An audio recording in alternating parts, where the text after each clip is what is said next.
Hello everyone, and thank you for joining me today. In this video, I want to talk about my VICTOBER TBR. So it has been a minute since I've been here last, and I really didn't mean to take such a long break. It's just the way things are sometimes. There were other things happening. I went on a vacation and then I changed my job, so I had my first day at the new place on the 1st of October, which was this Friday. So that was quite exciting. And I was also in a huge reading slump in August/September. So it all came together. So I really didn't feel like the motivation to film and to think about books, to read in general, So it's good that I took a little bit of a break, even though it went on for maybe a little bit too long. But that's the way it is sometimes. But I promise you I'm back now, and I'm really excited for autumn, all the autumnal reads, and I have some ideas of what to do and what to film and so on and so forth. So I'm really excited to be back. So let's start with my TBR here for VICTOBER. So if you don't know, VICTOBER is a month-long read-along in which we read classical literature. I put the hosts' names and channels below so you can check out their announcement videos. But this is something they organize each year, and they have some challenges, and it's just so fun to read literature from the Victorian time, especially if you love classics. I do love my classics, and I've been missing reading a little bit more. So I'm happy that I could look at my own shelves and just focus this month on reading stuff from my own shelf, because I'm really bad at that. I always have so many books out from the library, and they always end up being prioritized because, I have to take them back. So I'm happy to report that my library book list has shrunk. So I want to keep it that way, just so that I can focus on reading my books, because I have so many and I'm so bad at reading them. But anyway, I picked 3 books from my own shelves, and I bought one of these because I saw it at the bookstore and I remember this being mentioned as a perfect one for one of the prompts. So I have 4 books here. I'm not sure I'm going to read all of these because, I also have some other challenges. The Invisible Cities projects, which is still ongoing, and I still have some books there that I would like to continue with. And of course, those library books that I still have out.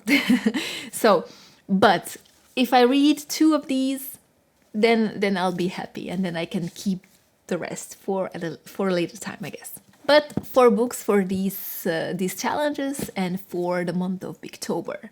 And let me start with the first challenge, which is read a Victorian sensation novel. And that's the one I purchased, because I have another one which I could use for this challenge, but I already put it down for another challenge. So I didn't want to overlap books with the challenges. Anyway, I have the first one.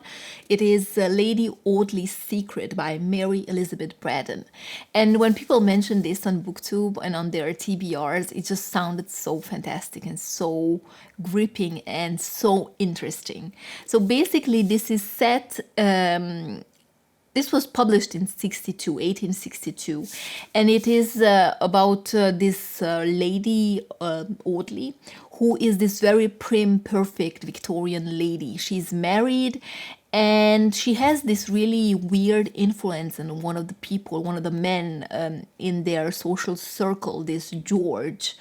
And she just seems to have a perfect, she's like a perfect lady, perfect... manners, is just everything so prim and proper about her, and her marriage also seems to be just perfection itself.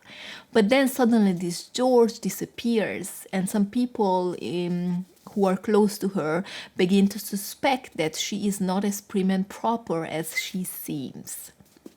So it says here that it was a bestseller when it first was published in 1962, and it shocked the readers because it dared to suggest that beneath a perfect surface, a woman might be willing to lie, con, and even kill for the life she wants. So I think this is going to be an exciting read. And yeah, I can't wait to get to it. Even though, I mean, it's like a really floppy, one of those floppy paperbacks, which I really love to read because they're so easy to read and opens flat.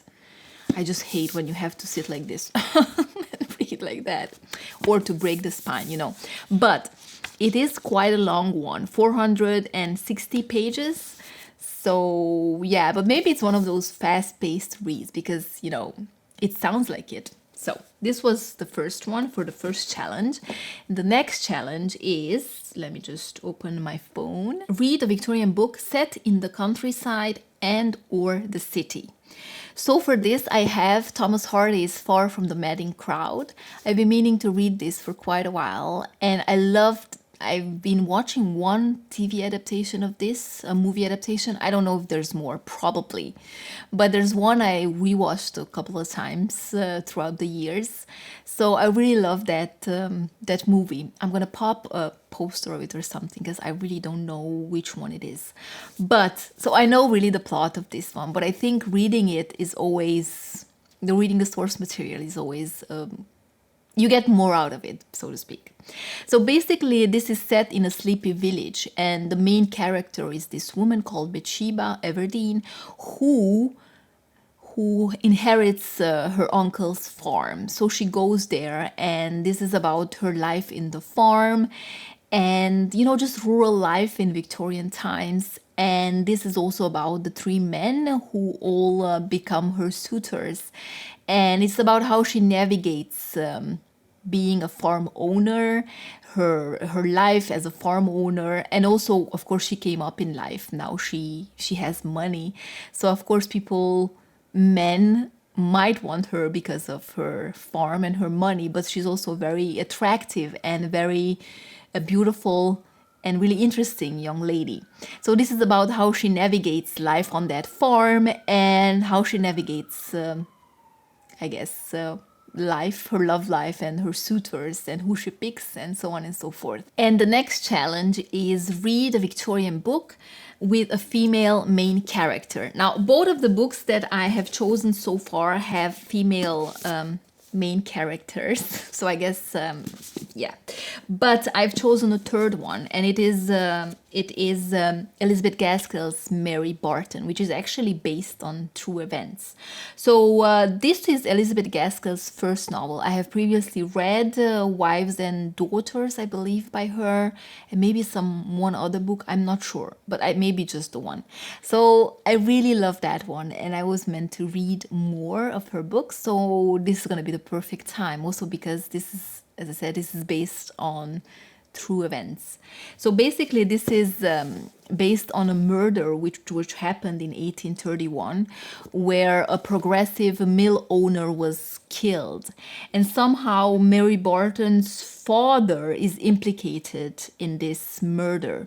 So I guess it covers those events, but it also mainly focuses on Mary Barton and her life and her marriage, I believe, and it is partially set in Manchester. So I guess it's the perfect novel if you want to read books set in the city, but also a book which depicts Victorian working life. And yeah, I haven't read a lot of those, so I'm excited to get to this. The next challenge is read a popular Victorian book you haven't read yet, and it's up to me to define popular in this case.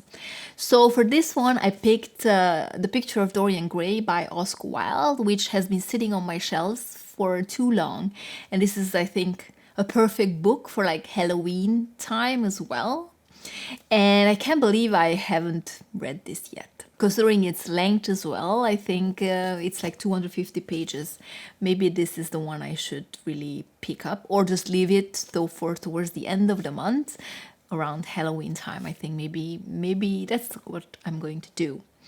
And I don't want to, you probably know the plot of this, but I think it's going to be an interesting one. And now that I read a little bit on the back, it says here that it caused outrage when it came out. So in 1890, so I guess this could also go technically for the sensation novel. But it says here it marked the onset of Oscar Wilde's own fatal reputation and eventual downfall. So now I want to know what happened to the author. after this came out. Anyway, that's something for another time, but it sounds quite interesting because it says own fatal reputation and eventual downfall. So I don't know a lot about Oscar Wilde, but maybe I should get into that as well, because yeah, it sounds really interesting. It says here it's an evocative portrayal of London life and powerful blast against the hypocrisies of Victorian polite society, and it has become one of Oscar Wilde's most celebrated works. So I think, yeah, I mean, all of these sound pretty interesting now. I look more into them. But the fifth challenge is the bonus challenge, which is read aloud a section of a Victorian book or have it read aloud to you by a friend or an audiobook. So I'm not sure if I'm going to pick any of these up in an audio format, but maybe that would be great just to have it on the go. Maybe I can squeeze in more Victorian reading throughout October.